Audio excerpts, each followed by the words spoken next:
Good evening. And actually, I decided to finally do this one right-handed style. Charlie Krueger and I are both left-handed. That was a secret to our success in football. Muhammad Ali, I was the first one to point out that he copied the movements of a left-hander. I used to watch him work out at the gym in 5th Washington just before Leon Spinks beat the crap out of him in Las Vegas. And this video is primarily aimed at the Caldwellians and Burlesonians that, always admired and respected my brother because they didn't really know him. And this may go 30 minutes because this is my reminiscences.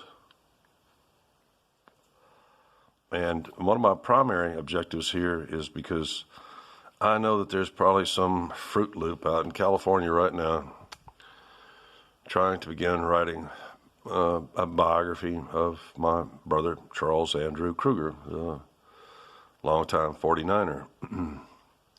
Actually, if you notice, I got that same mole that about 200 very famous actors have. Moles are genetic, a lot of things. Actually, I'm the only of 5 sons that carries a unique mark of my father. None of the rest of the boys got it. Actually, the other boys, they were all hairless like my mom. My mom carried the hairless gene, which is made her a rare, beautiful woman. It's, think of a woman that has no, facial hair, no armpit hair, I'm not sure, So anyway, the primary objective, to reiterate here, is that some of you, because I just spoke to my nephew a couple days ago, and he was the nephew abandoned by my sister Melanie, given up for adoption to protect her pathetic reputation, when actually my mother and father would have gladly brought him in, adopted him. She didn't really understand the concept of family yet. She came home, and she's always been a mess. She's near death now, he tells me. But one of the things that was kind of coming up was the possibility that Charlie had Asperger's. No, Charles Andrew Krueger didn't have Asperger's. He had assholism. That's why he couldn't bond with other people, and why he died alone for sitting decades in his part of the house in Clayton, California, and stuff like that. And which I know now, there's so many Fruit Loop attorneys out there.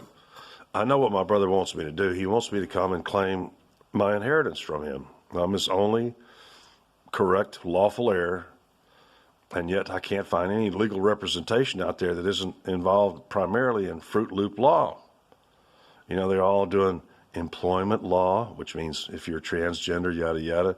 They're all doing family law, which almost nobody in that area is a nuclear family or a straight family, and they're all doing, whatever. It's all Fruit Loop related, but I want to dispel right off the bat any kind of myth that, I can see in the background there's a bottle of bleach at my kitchen sink and stuff like that. Yeah, so I just thought I'd flip my phone here and see what it's like to shoot. There's the camera. But before any of you start writing my brother's biography, you might want to consult me, the person who has the best memory in the family. My memory begins December 1954. By then, Charlie was already playing for Bear Bryant, and Brother Bill was already out of the house in the Army and about to hook up with a good-looking Panamanian woman that he put down later. Please, Billy Wayne, I already did my brother Billy Wayne's obituary, where I pointed out that he actually thought that he deserved better than his wife, who was actually in her day, Ida Graciela Preciado Garcia, was a beautiful woman. Whoa. Of course, my brother Billy Wayne was so man pretty and stuff like that. And please, for you, those of you who are watching right now, all you see is an ugly old man. It's when I was young and women used to tell me I was a hunk and a stud and a fox and all that. I was going like, yeah, sure. I've always had my ego, properly under control. And it wasn't until I was an old man, because actually for 25 years, my high school yearbooks, which I didn't even if I let all the kids sign my yearbooks like they wanted to, my yearbooks would have just been obliterated. I usually left them at home. I'd only let certain kind of select people sign them and stuff like that. And they wrote the most wonderful and sweet things. And you know what I noticed about women right then is that the most beautiful women have like the lowest self-esteem. One of the things that they'll do is they would go like, love Kent, or Kent, love so-and-so, and they would write right across their faces, Rosemary Lynn Tognoli did that. Rosemary Lynn Tognoli was the most beautiful woman ever on this planet. Beautiful Toscano. Her sister was awesome too. But I'll get back to it, because I want to tell you, for those of you who really want to, know more about Charles Krueger, I'm going to tell you, because you really can't count on any of my family. My family, they're a bunch of drink and drug addled. Their memories suck ass. I'm the only person in the family that's consistently tested 30-30 my whole life, has really prodigious memory. The only person in my family that remembers every word that I say and that they say. That may actually be related to the fact that I carry my father's mark. I'm not going to tell you where it is and stuff like that. But my mom knew. And my dad, I'm pretty sure right off the bat, noticed that when I was born that I carried his mark. His other 4 sons did not. Yep. It's just not this. I had my Uncle Jim carried that one. Who is it? There's just, you can think of everybody from Bobby De Niro or whatever. There's a ton of actors that carry this. Moles are genetic, in case you don't know that. I've actually got 3 of them right here, which I never had removed. Actually, I know how to freeze them off myself. Always left them there because those people that think they're the beautiful people, especially women, and that's the problem is with you. I know this is going to go 30 minutes, and you think I'm rambling, but I'm not. Go back and watch this again. I'm left-handed, okay? Left-handed. We make the best combatants in the world. We make the best politicians, because really, I spent my whole life training people. Actually, one of the things I used to do, Rand Paul's father, Ron Paul, used to be our congressman here. And when I was a medical marijuana activist and stuff like that, his aide would frequently come up here and stuff like that, and I would talk to him and stuff like that. And I have this whole repertoire of things that I do when I'm talking to somebody who's right-handed and trying to look into this eye, which is what you right-handers drive me nuts, because y'all do this cross-eyed thing where your right eye tries to stare into my right eye, which causes a cross. It's a zigzag, zigzag. And my whole life I've been doing this. I'll look at them and I'll be talking to them and I'll get them to focus on my left eye. So we make eye-to-eye contact. Look at it. It's, a lot of the people that have really conned you really bad in life, Bill Clinton was left-handed, Barack Obama was left-handed. What more do I got to say? Charlie was one of the first really good, the left defensive tackles, left-handed. I still hold the record, left-handed. This is going to go 30 minutes because I got a good sleep this evening and stuff like that. I had a little treat of myself in the afternoon and went to bed before dark.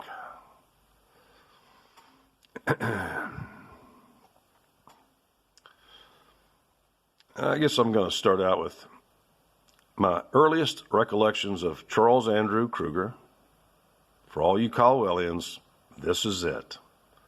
You may begin recording and listening here now.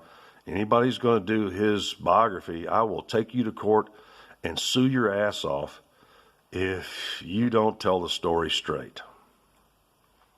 And right now, I must be racist because I only drink white wine.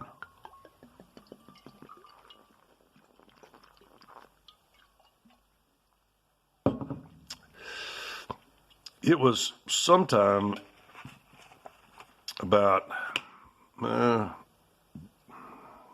probably was around January of, I think by then I was about 2 years old. And please, I'd already been through a lot. I'd already had, I may get to use Sammy Bird, and my sister's trying to dress me up as a little girl and parade me around the neighborhood and stuff like that to try to even out they were trying to go for 4 boys, 4 girls. No, everybody knew I was a little boy. You couldn't con my people over in Germantown, Caldwell, Texas. But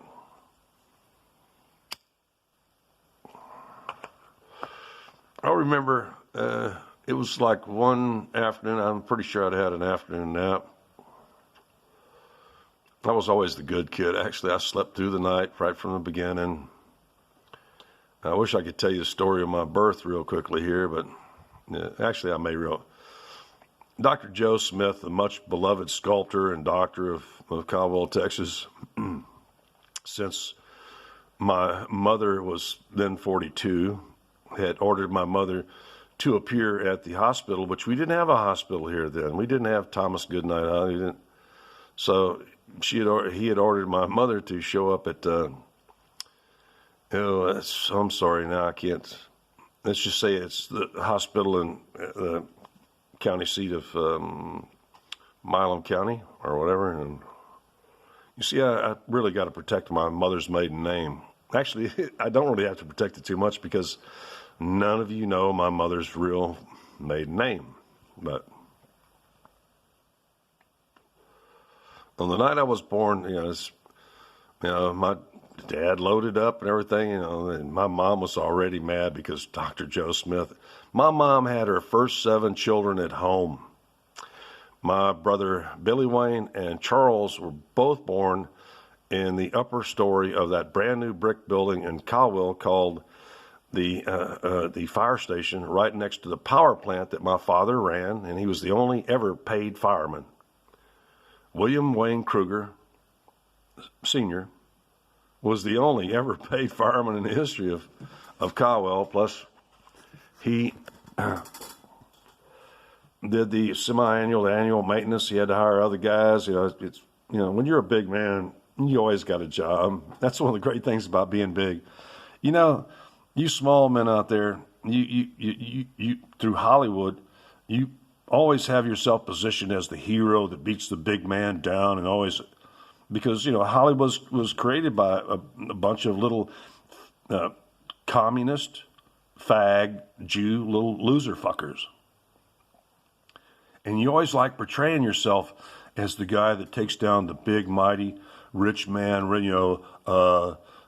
giant. With the muscles and the giant penis and stuff like that. No, that's really not the way it works in real life and not in real history. No, Go fuck yourselves, you little rat bastards. Probably only Texan Audie Murphy was probably the only small man that was a real Texas hero and saved a lot of people and did some really, because he was just, classically Texas bad shit crazy like me. And stuff. I'm going to go 30 minutes. I don't care because I think tonight will be, usually Saturday after midnight is really a good upload time on YouTube. I usually get pretty good because they all try to do it before. And plus, Audie Murphy was so fucking tiny. I mean, Audie Murphy was like 140 pounds, like 4'11". It was pretty hard to hit him with a bullet, you know what I'm saying? And everything was, he was so tiny he could hide behind us, like a little, piece of metal and stuff like that. So my point is that my first recollection of Charlie, really, because he had gone off to college and had managed to walk on for that asshole Bear Bryant, was apparently they obviously, in looking back, my best deduction is that they had beat they had won the Cotton Bowl, and we went over to Married Housing. I remember it really. Oh, geez, really good to meet. I hadn't even met his wife yet. Charlie was already married and living in Married Housing. A very social climber named Beverly Badgley from Baytown, who's still alive. God, she's got to be pushing like 89 years old, 80, 87, 88, 89, somewhere in that range. She already had her teaching credentials. She came after Charlie, and okay, I'm going to give you a visual here. You know, it's not hard to seduce a man if you know how to do this. She was the only child of a couple that was in, and she just, and so the Married Housing was just, I know that by the time I got to A&M, they had already done $1 million renovation and stuff like that, and it still looked like crap. But Married Housing on A&M on University Drive, I'm trying to give some, but those of you who remember, because now I think it's all like California condos and shit, and Starbucks and along that area, and that's probably down now. I don't go there much anymore. Who wants to? I mean, please, A&M looks like California now. It sucks big butts. It really just sucks giant assholes. But we went up there and stuff, and I was pretty quiet and stuff like that. I was just looking around, and I vaguely remember Beverly and Charles was kind of flitting around. They was getting drunk, and what you could do in Married Housing. And they were celebrating, and then my sister Rhonda handed me some balloon that had been blown up by human breath, 24 hours before, and already, because latex is porous. You assholes that have been using latex condoms against AIDS, you're a bunch of scientific retards. I mean, that thing has holes in it that are literally like 50 to 5,000 times bigger than the HIV virus. And it lost most of its gas, and my sister handed me this one balloon, like have fun or something. Like, my sister was kind of a retard.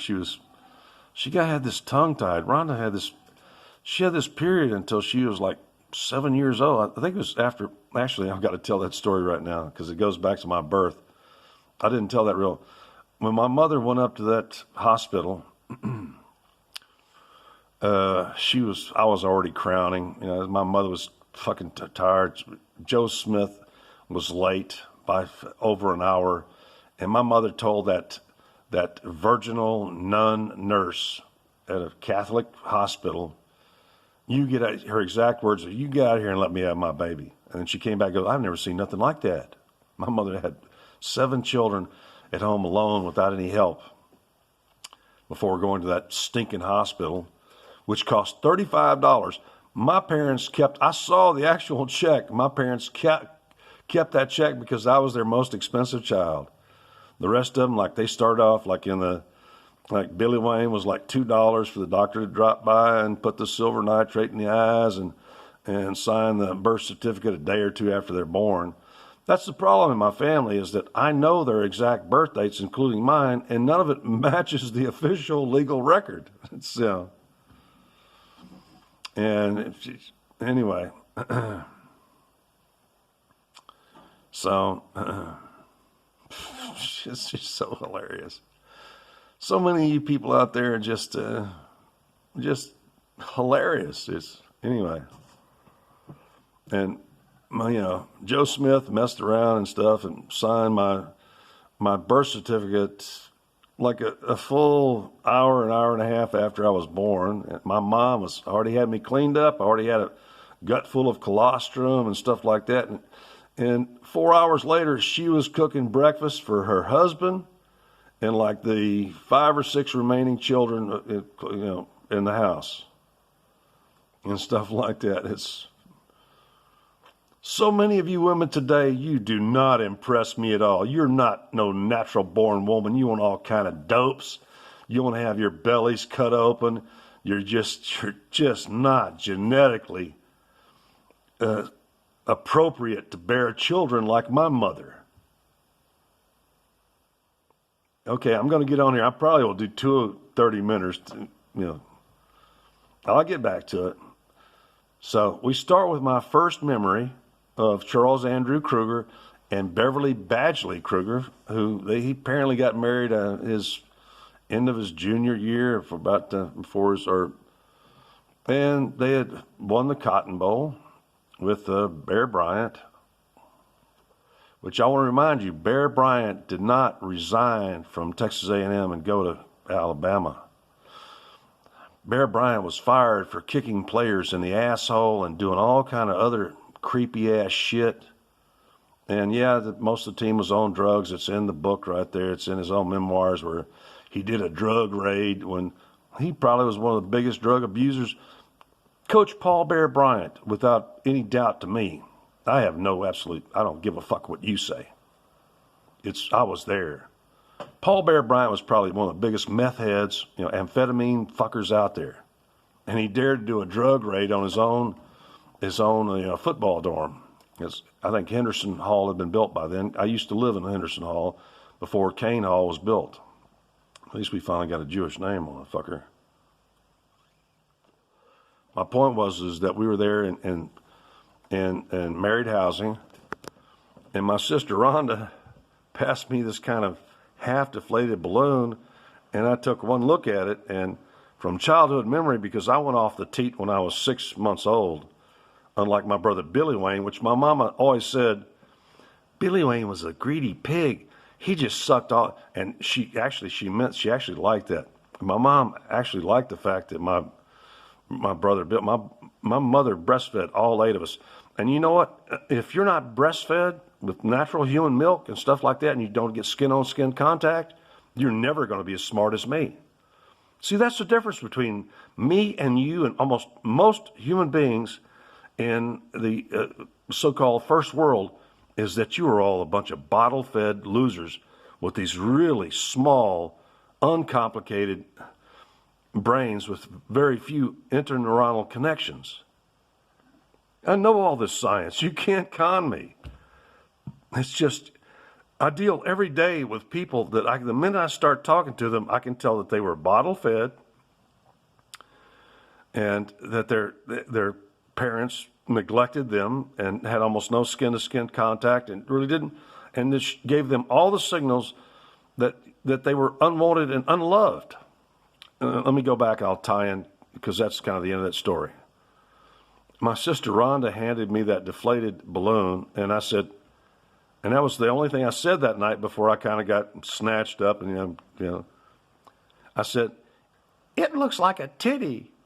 And it did, because that, the bottom of the balloon, it kind of contracted and kind of looked like a nipple, and it was red, I remember that.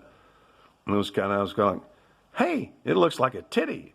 And they all went, shh, because there was all kind of people they're in married houses that were watching and shit like that. But that's what I knew from memory. I could, as soon, I was taken off the tit as soon as I could go, titty, titty, titty. Yes, and that's when my mom started shoving solid food into my mouth. And I went off the tit because I was the first of all my siblings that started walking and talking at 6 months of age. And by, 30 or 40 months of age, you really couldn't beat me. And I want to remind you right here at this point, I carry my father's mark, not Charles Andrew Krueger. Charles always goes, I've got 145 IQ. Oh, please, Charles, I found your papers in that big old steamer trunk and stuff like that, like decades ago. At A&M, you was taking courses like pasture science. Really, Charles? You were taking when I was taking I graduated, at 16 like Charlie and stuff like that, but I stuck around and gave Carlmont High School their first, at least, district championship since I was born, since that school was born. I was born and stuff. And I see I'm about to go 26 minutes. I'm going to do 2 segments here because I really kind of want to entertain the people of Caldwell, because there's DJ. Hi, DJ. You notice I figured out your real name real quick. You thought I was stupid. You thought I couldn't find you. I found out who you were without even trying. Wasn't even looking. And a nice Czech woman. My best friend is Czech. I really love the Czechs, just like my daddy. My daddy almost never drank unless he was amongst his Czech buddies and stuff. It's, I'm kind of starting to drift off here a little bit now, but so that was my first recollection. I'm just kind of beginning to get started here, and I need to move on rapidly to grab your attention and point out that my next recollection of Charles Andrew Krueger, he wasn't even there. A few years later,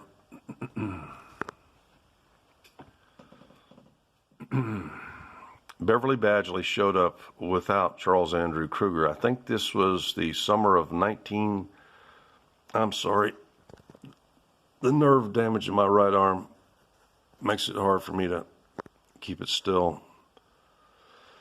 I'm going to try to tell this fairly slowly because it's critical to understanding. If you're going to do my brother's biography, which I'm not going to do, like I said, number one, he didn't have Asperger's. He had assholism.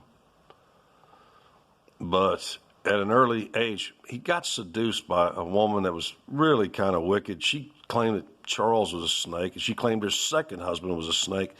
No, Beverly Badgley, you were the snake. You're one of them pedophile, childless teachers, just like the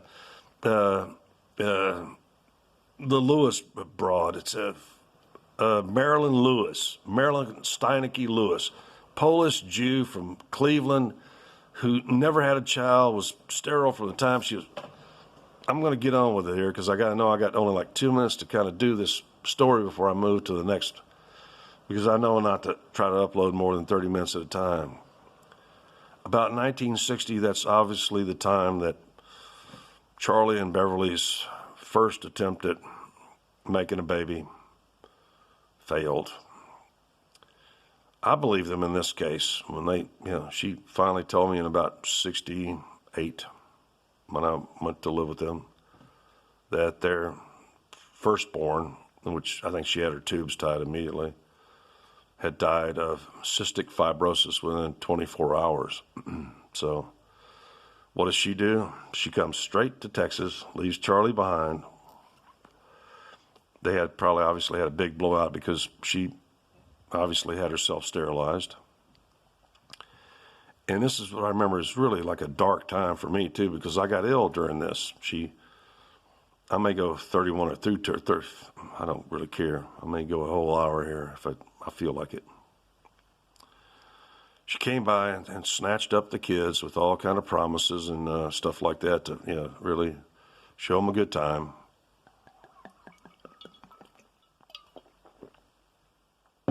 No, I can see this is going to go 30-something minutes. I don't care. I will upload it and begin. Because you people in Caldwell, all you know is the NFL highlights. You don't even know that from 1973 on, the 49ers, actually, by 70-something, I remember. By 70, I remember seeing parts of the 49er highlight reel, which the 49ers totally own, my brother's image and everything else. And you're never going to see it until he gets into the Hall of Fame next year. And he will. Y'all have waited a long time for a Caldwell person to get into the Hall of Fame. He's been nominated every year since 78. And the NFL's told him no because you sued us, Charles, over the disability clause in all the contracts. He's been kept out because he was litigious and attacked his slave owners. And I don't want to hear anything about all you. Please, especially all you liberals there in Caldwell, which there's very few of them. I don't think there's a single Democrat in office right now. I don't want to hear nothing out of you. My family was part of the last slavery ring in this country. It was called the National Football League. So I see I'm going into almost 31 minutes.